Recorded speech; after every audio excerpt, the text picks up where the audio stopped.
World According to Humphrey, Chapter 4, The Most Important Man in the World. Luckily, Friday went by smoothly. Sorry to say, Saya didn't raise her hand, but Heidi Hopper did. Amazing. AJ actually whispered. Richie cleaned my cage. I tried to imagine him with a big black mustache, like his Uncle Aldo. Later, when Miss Brisbane asked him to name the capital of Kentucky, Richie said, "Hot dog." Everyone giggled, of course. Especially Stop Giggling Gail, otherwise known as Gail Morgenstern. "Repeat that, please, Richie," said the teacher. Richie realized he'd made a mistake, so he tried again. "Frankfurter," he said. More giggles, explosive giggles. "Try again, Richie," said Miss Brisbane, who's on the verge of smiling herself. Frankfurt," he said proudly. That was the correct answer, by the way. So, you see, it wasn't exactly a bad day in room 26. It's just that I was jittery, wondering what would happen to me when the bell rang. Would I be left alone, hungry, utterly forsaken for 2 whole days?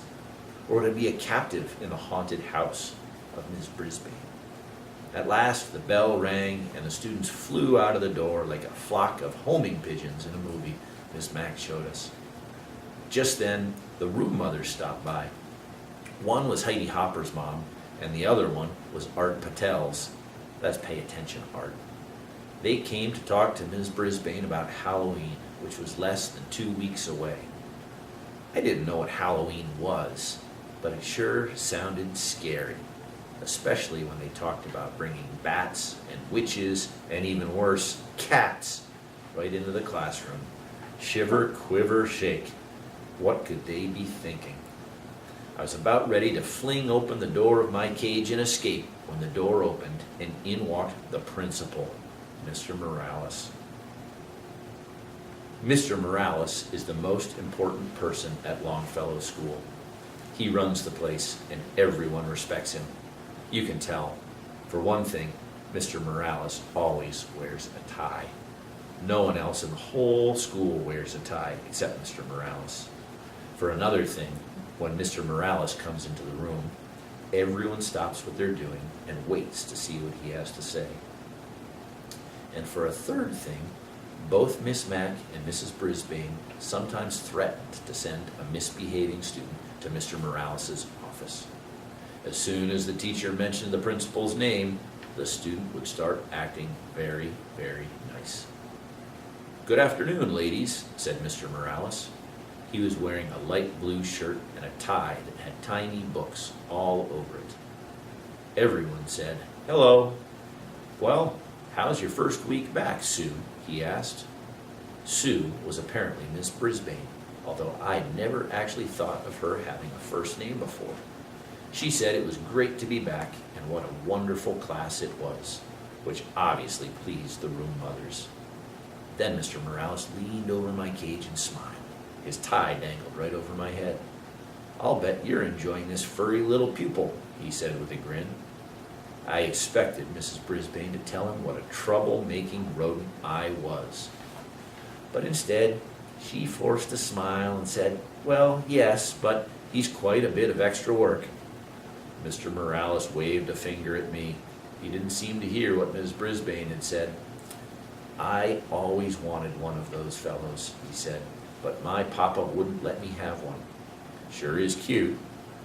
Mrs. Brisbane cleared her throat. "Yes, but I'm afraid he's a little distracting. I was going to see if Mr. Kim in room 12 wants him." I was shocked. Luckily, so were the room mothers. "Oh no, the children just love Humphrey," said Mrs. Patel. "Heidi talks about him all the time, and it's a wonderful way to teach the kids responsibility," Mrs. Hopper said. "Yes, but it's a little too much responsibility for me," Mrs. Brisbane sighed. "At least I have a couple days away from him this weekend." "You're not taking him home with you?" asked Mrs. Patel. Mrs. Brisbane backed away from the cage. "Oh no, it's out of the question." "But Miss Mack always took him home," said Mrs. Hopper. "He'll be fine. He has plenty of food," Mrs. Brisbane answered very, very firmly. The room mothers were silent a second. Mr. Morales was still wiggling his finger at me. Then Mrs. Hopper spoke up. Why don't the kids take turns bringing Humphrey home for the weekend? They can sign up. We'll talk to their parents and give them instructions. It'll be a great experience. Some people might not want him, said Mrs. Brisbane. Squeak for yourself, Mrs. Brisbane. That's fine, said Mrs. Hopper. There'll be plenty who will. I think it's great, Miss Patel agreed. I'd take him today, but we're going up to the lake for the weekend. Oh, I'd take him too, said Mrs. Hopper, but we're painting the house and the place is a mess. Next week for sure. Yes, I can do it next week, Mrs. Patel agreed. Mrs. Brisbane faked a smile. So who's going to take him this weekend? The room mothers looked at one another. I could make a few quick calls, maybe the Rinaldis, Miss Patel suggested. Call, call, call, I squeaked. Suddenly, Mr. Morales stood up straight. I have a better idea, he announced. I'll take Humphrey home for the weekend. My kids will love him. Then, starting next week, you can have the students take turns. The three women were almost as surprised as I was. Don't worry, he'll be in good hands, Mr. Morales assured them. Well, I guess I would be. After all, I was going home with the most important person at Longfellow School. As he drove me to his house, Mr. Morales told me how he'd always wanted a hamster when he was a kid. But his dad always said they didn't need another mouth to feed. I argued with him, Humphrey. I said, Papa, I'll feed him off my own plate. Then Papa said we'd have to buy the cage and stuff to put it in it. I guess he was right, Humphrey. We couldn't afford it. He smiled his big smile. But not anymore. Now I'm the principal of my own school. I told you he was important. His house was nice, but I didn't get to see much of it because as soon as we came in the door, two little whirlwinds tumbled into the room, shrieking and squealing. Quiet down now, you'll frighten the little fellow, Mr. Morales told them. He got that right. He introduced us. The little boy, who was about 5, was named Willie. He kept poking his fingers through the wires of the cage. I was about to bite him, pure instinct.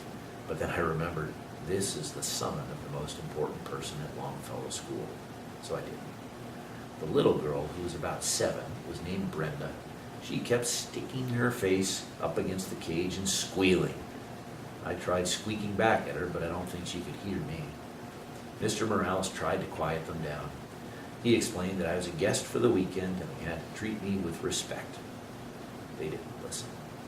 A pretty lady rushed through the room, jingling her car keys. I'm late. I have a house to show. She glanced in my direction. We'll talk about that later. Adios. Mr. Morales wished her luck and she was gone.